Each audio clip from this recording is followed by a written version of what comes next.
Så er der dukketeater. Så går vi i gang. Hej, Grimme. Hej, snotvalp. Har du besøgt din farmor? Nej, jeg gider ikke at snakke med den gamle smatso. Min far siger, hun er en neurotisk møllet spermcontainer, og det er hendes skyld, at hun fik tæsk af en mand hver dag, som hun havde slæbt med hjem. Ja, det kender jeg godt. Min far siger, at hans mor var en klæbrig smatfisse, der aldrig tog sig ordentligt af ham. Skal vi se, om børnene har lært noget, snotvalp? Kom så, børn.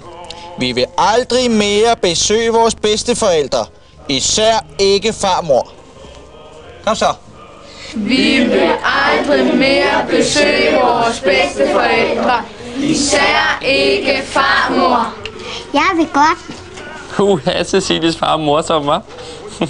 Nå, nu skal vi have stripskattejagt, men først så skal Cecilie puste lysene på lagkagen ud. Hov, hvad er det for noget?